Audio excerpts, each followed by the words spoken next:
This is how much it actually costs to buy a house as a first-time buyer. Now, I'm going to go through a real-life example of one of my clients who is buying a property for their first time. So we'll start off with the main one. This is always going to be your solicitor's costs. It's the biggest cost outside the mortgage deposit that you're going to have when buying your first property.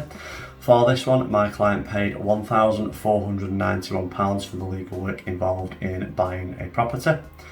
Second is survey fees. Now, I always advise clients to have a survey when they're buying the property to give you an idea of the condition. For a level 2 home buyer's report, my client paid £468. Now, the cost of surveys can vary depending on the price of your property and the level of survey that you've got. You can either have a basic valuation, which the lender will usually do, a home buyer's survey, which is what my client had done in this case, or a full structural survey, which is the most expensive and the most detailed type of survey you can have done on the property.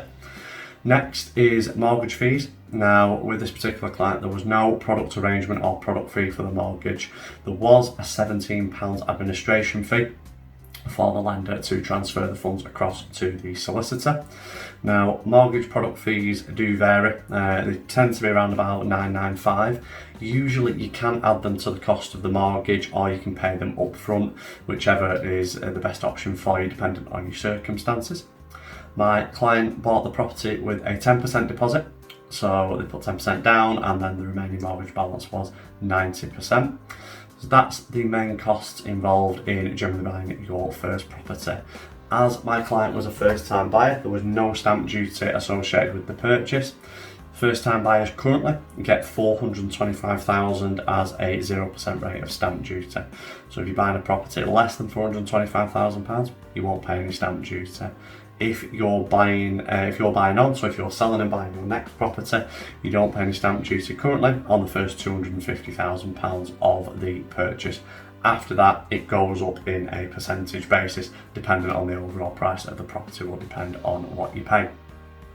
So I just wanted to do this to give you a good idea on what potential costs will come up, as well as your deposit when you're buying a property.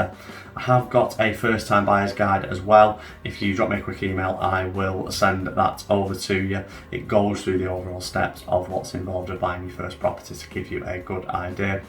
Thanks very much for watching, and I'll see you on the next one.